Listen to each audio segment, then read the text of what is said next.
My name is Jordan Webb and I'm staring at my phone in a coffee shop in San Francisco's financial district, reading the text message that just ended whatever relationship I had left with my family. The message came from Mom at 2:47 p.m. on the Tuesday before Thanksgiving. I was in the middle of the most important business negotiation of my life, but I saw her name flash across my screen and I checked it anyway. Old habits. Jordan, I'm sorry but we're going to have to skip you this year for Thanksgiving. Tyler and Madison are hosting at their new house in Westchester and Madison feels strongly that the guest list needs to be, well, she used the word curated.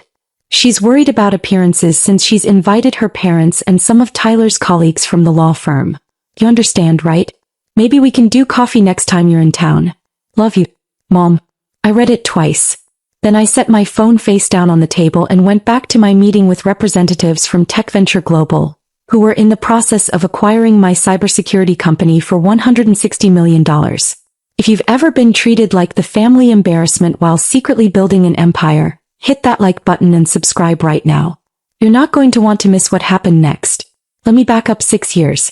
I graduated from State with a computer science degree and immediately disappointed everyone by turning down a corporate job offer to start my own company. Not a sexy startup with venture capital and a ping pong table. A boring, practical cybersecurity firm that helped small businesses protect their data. Tyler, my older brother, had gone to Columbia Law. He worked at a white shoe firm in Manhattan, wore suits that cost more than my monthly rent, and had opinions about wine regions. When he brought Madison home 2 years ago, she took one look at me in my hoodie and jeans and I watched her mentally categorize me as the unsuccessful sibling. Madison came from money. Old money, the kind that doesn't just have wealth but has country club memberships that have been in the family since 1952. Her father was a federal judge. Her mother sat on charity boards and pronounced interesting in a way that clearly meant disappointing.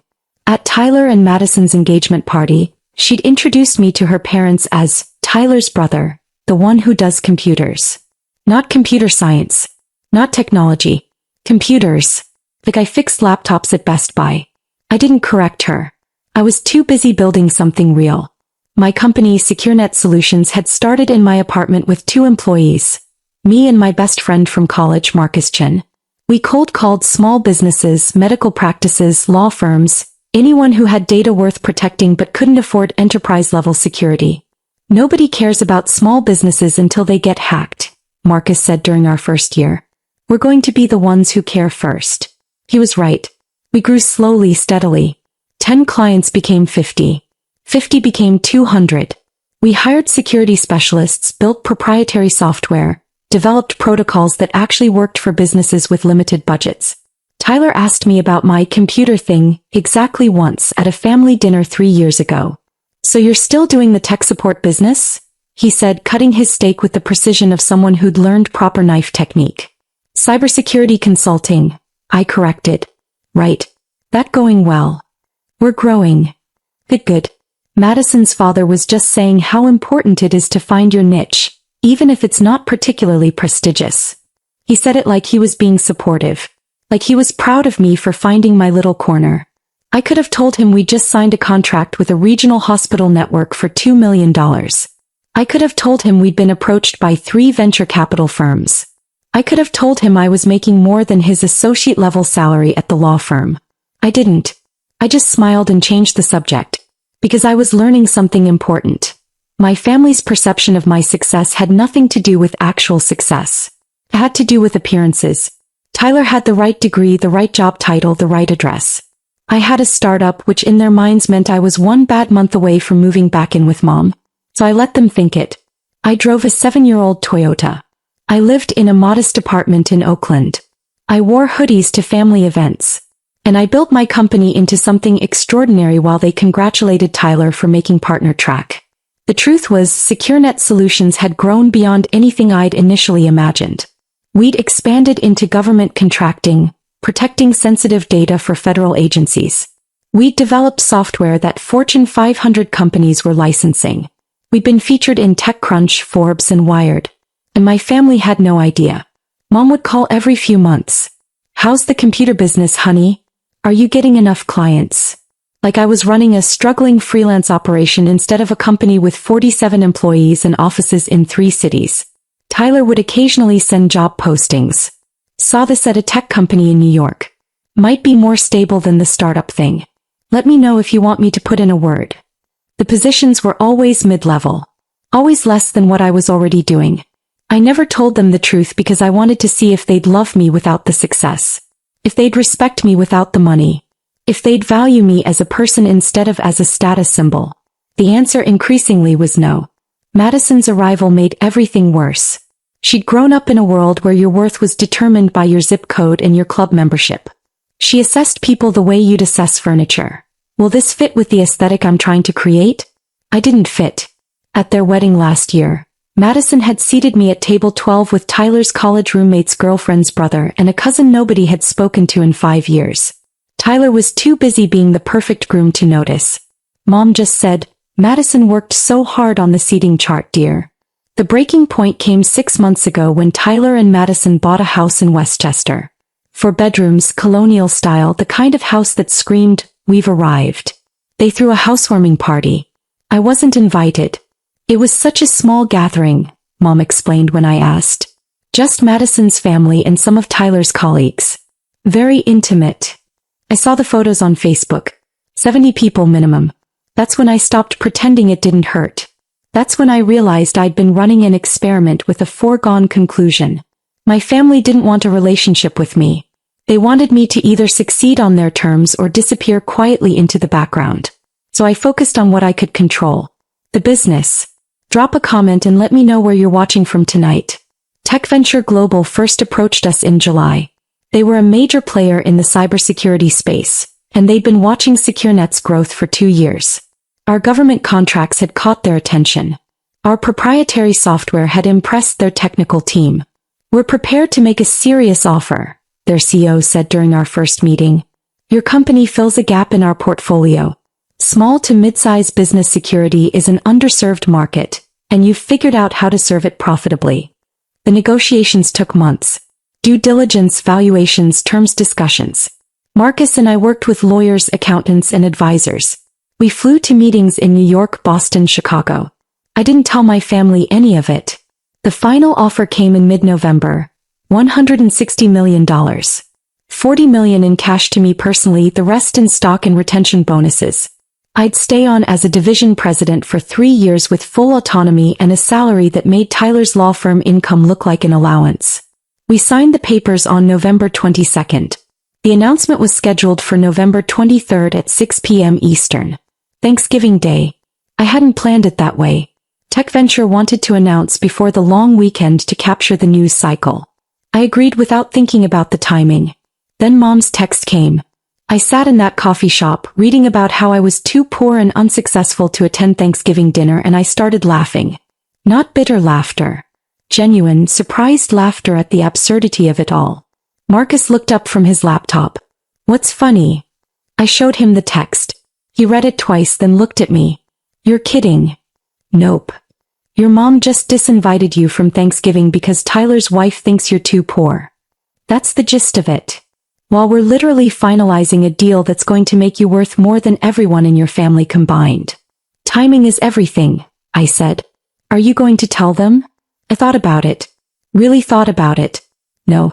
Let's see what happens. What happened was this.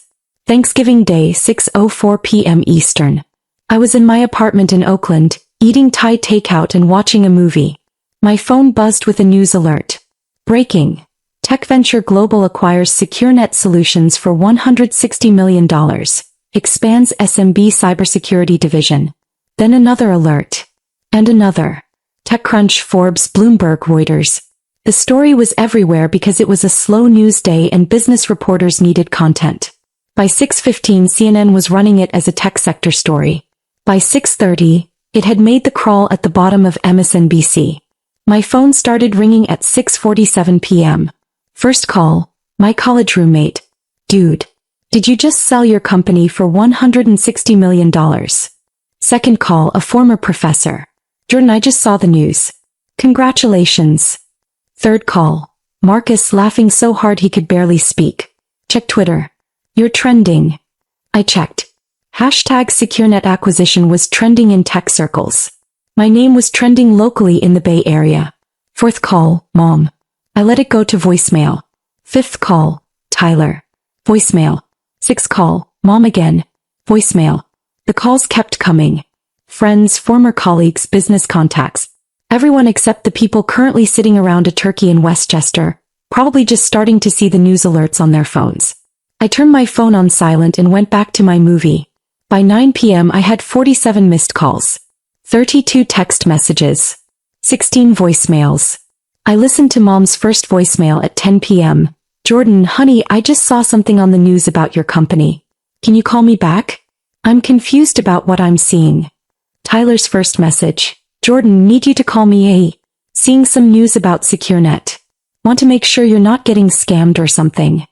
Madison's text. She'd never texted me before. Jordan, people are asking us about this acquisition news. Can you clarify what's happening? I went to bed without responding to any of them. Hit that subscribe button if you've ever had to set boundaries with toxic family, because what happened next was spectacular. Friday morning the story had grown. The Wall Street Journal ran a feature about small cybersecurity firms disrupting the market. Forbes published a profile piece about me that their tech reporter had been working on for weeks. Business Insider did a breakdown of the acquisition terms. My phone had 103 missed calls. I finally responded at noon on Friday. One text, sent to the family group chat that I'd been removed from 6 months earlier but could still message. Happy Thanksgiving to everyone. Sorry I couldn't make it to dinner. I was busy finalizing some business matters. Hope the turkey was good. I attached a link to the Forbes article. The response was immediate. Mom, Jordan, please call me right now, this is important. Tyler, we need to talk. When are you back in New York? Madison, I think there's been a misunderstanding about Thanksgiving. I didn't respond. I was in meetings all day Friday with Tech Ventures integration team, planning the transition. Saturday morning, Mom called from Tyler's number. I answered. Jordan, thank God. We've been trying to reach you for 2 days. I've been busy, Mom. Business acquisition, you know how it is. Why didn't you tell us? Her voice had that trembling quality she used when she was trying to make me feel guilty. Your own family, and we had to find out from the news? I did tell you, Mom. Multiple times. You asked about my computer business at least a dozen times. I told you it was growing. But you didn't say, we didn't know it was. Jordan, the news is saying $160 million. That's correct. Silence. Then, Tyler wants to talk to you. My brother's voice came on the line, using his lawyer tone. The one he used with clients. Jordan, I think we got off on the wrong foot here. Obviously there's been some miscommunication. There's been no miscommunication, Tyler. Mom sent me a text on Tuesday disinviting me from Thanksgiving because Madison thought I was too poor to attend. I accepted that. Then my acquisition news broke on Thursday. That's not miscommunication. That's just bad timing. For you. Madison didn't mean, she was just trying to create a certain atmosphere. I know exactly what she meant. She's been clear about what she thinks of me since the day we met.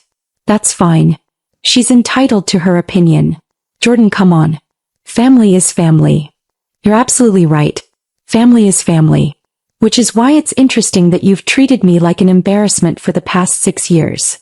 My voice was calm, flat. Every job posting you sent. Every time you explained my computer thing to your colleagues like you were apologizing for me. Every seating chart and guest list and family photo I wasn't included in. That's not fair. Do you know what I did for Thanksgiving, Tyler? I ate Thai food and watched The Shawshank Redemption. Alone. Because my family decided I wasn't good enough to eat turkey with them. And you know what? It was the best Thanksgiving I've had in years. We want you to come to Christmas, he said quickly. Madison's already planning it. We'll have the whole family. No. What do you mean, no? I mean no. I'm not coming to Christmas. I'm not coming to any family events until some things change significantly. Mom grabbed the phone back. Jordan, please. We made a mistake. We're sorry. But you have to understand we didn't know. That's exactly the problem, Mom. You didn't know because you never asked. You never looked. You never considered that maybe I was building something real. You just assumed I was failing because I wasn't succeeding in the exact way Tyler was succeeding. We love you. Do you love me? Or do you love the idea of a successful son you can brag about now that I'm worth bragging about? She started crying. It didn't move me the way it used to. I need to go, I said. I have meetings all weekend. Enjoy your holiday. I hung up.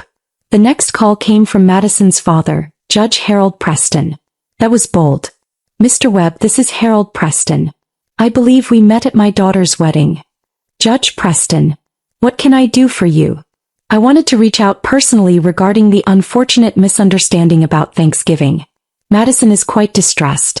She feels terrible about the whole situation. I'm sure she does. She's a young woman trying to build a life with your brother. Sometimes in that process mistakes are made. Surely you can understand that. I understand perfectly. She made a decision based on what she knew.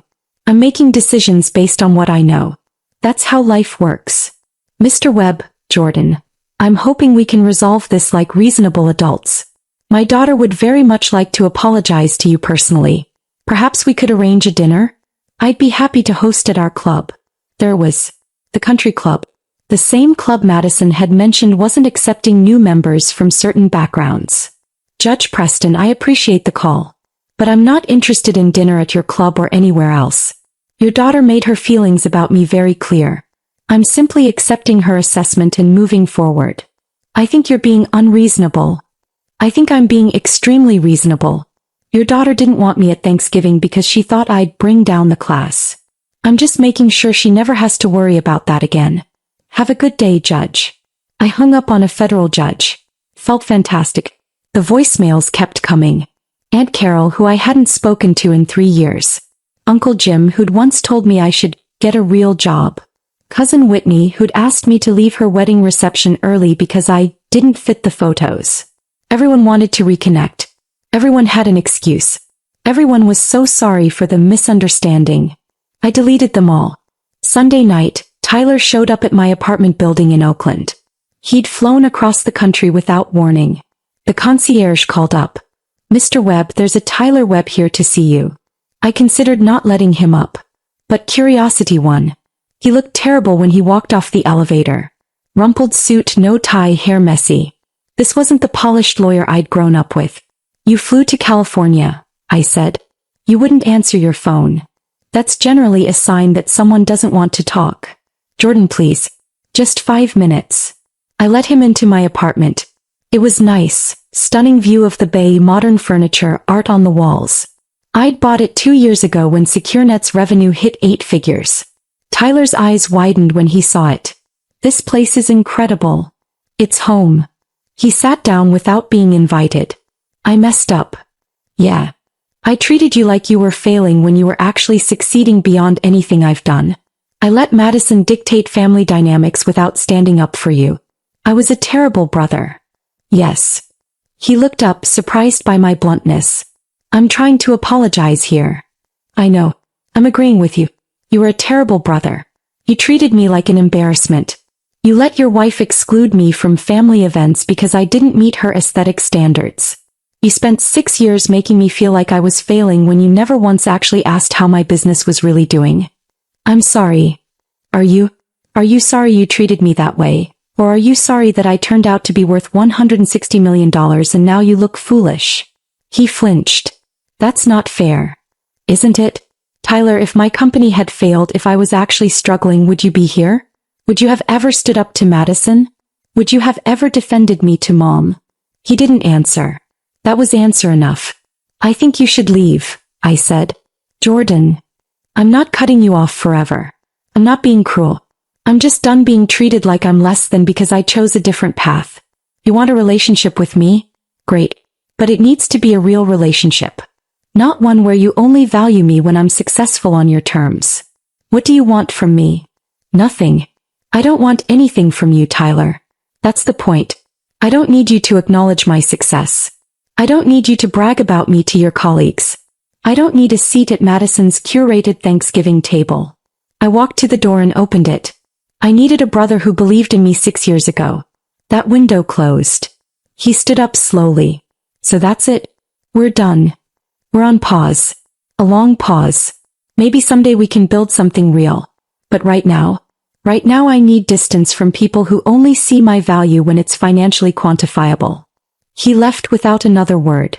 The story continued to generate press for 2 weeks. I did 3 interviews, TechCrunch, Forbes, and Bloomberg.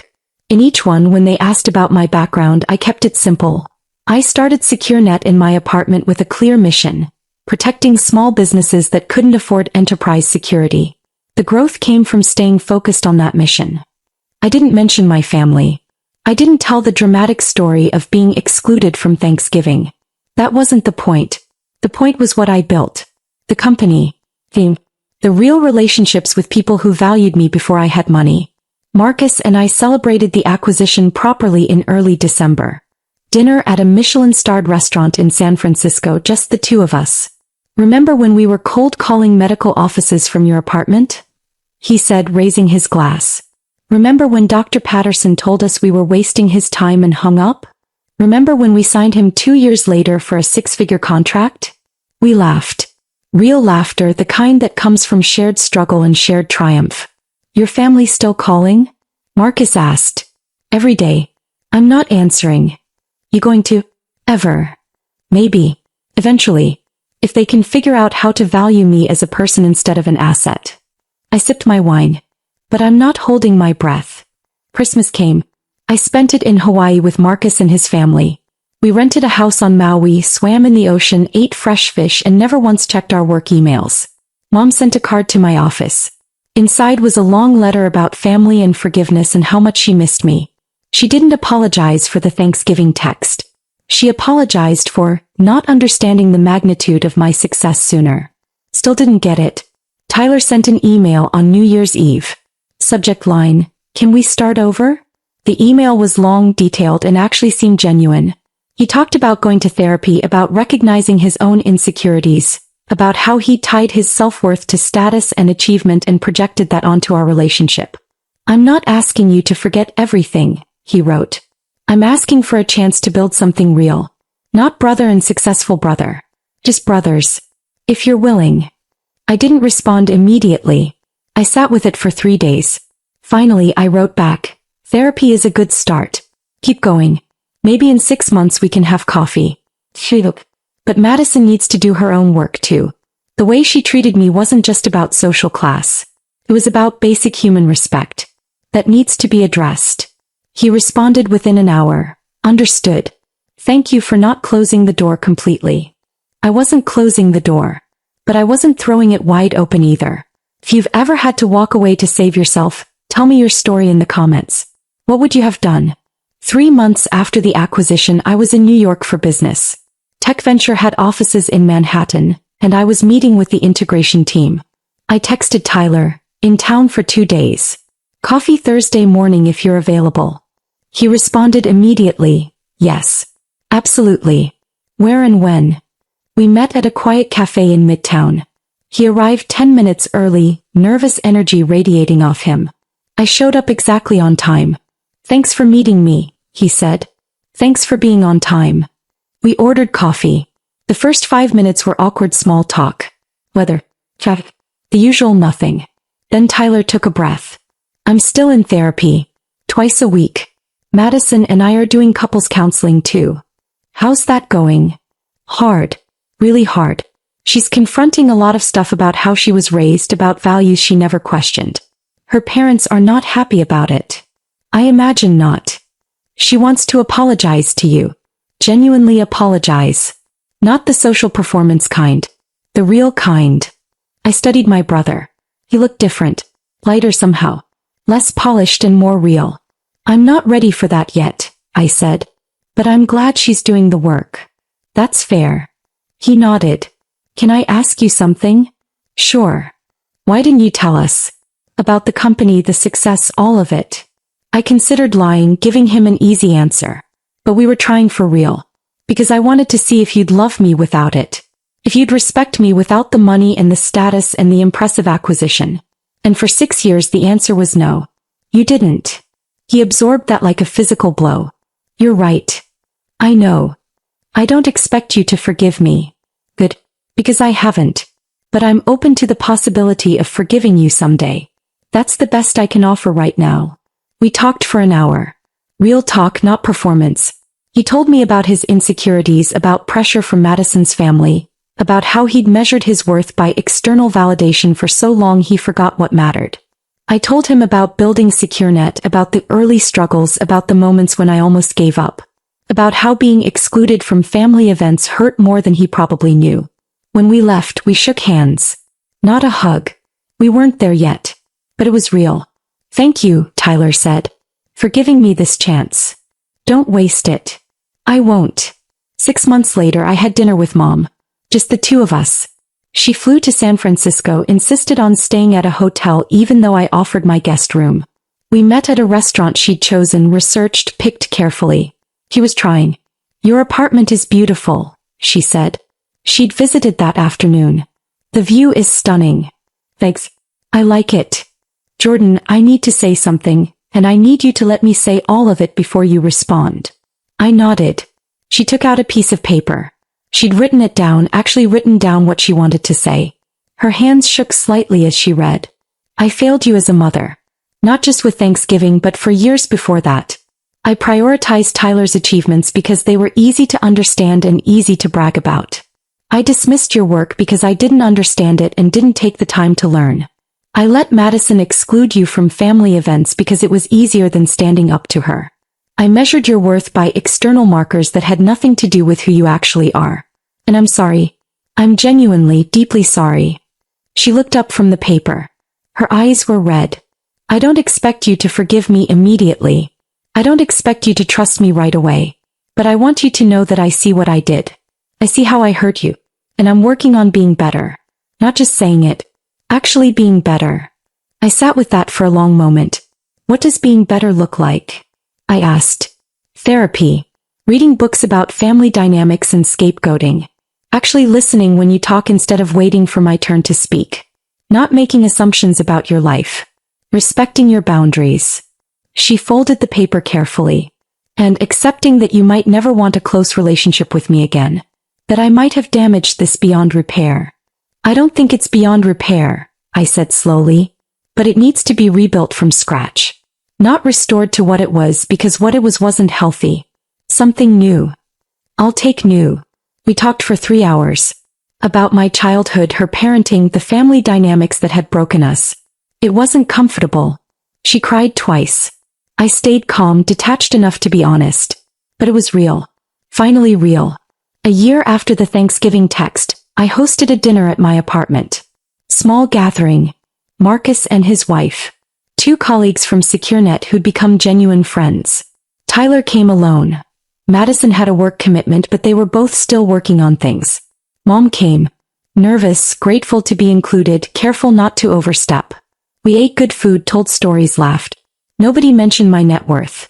Nobody compared career achievements. Nobody performed for anyone else. Just people who'd chosen to be there, chosen to build something real. "Thank you for inviting me," Mom said as she was leaving. "This meant everything. Thanks for coming. And for respecting the boundaries. Always." Tyler lingered after everyone else left. "This was nice. Really nice." It was. "Think we can do it again?" "Yeah. I think we can." He smiled. Real smile, not the polished lawyer smile. "I'm glad you didn't give up on us completely." "I didn't give up on the possibility of us. I gave up on accepting less than I deserve. There's a difference." "There is." After he left, I stood on my balcony looking out at the bay. The lights of San Francisco glittered across the water. Somewhere out there, 47 employees were building something that mattered. Thousands of small businesses were protected because of what we'd created. And my family was slowly learning what I'd known all along. Your worth isn't determined by other people's perception of your success. It's determined by what you build, who you help, and whether you can look yourself in the mirror. I'd built a company worth $160 million. But more importantly, I'd built a life worth living. Paper beats promises every single time. And sometimes, the family scapegoat turns out to be the only one who understood what actually matters.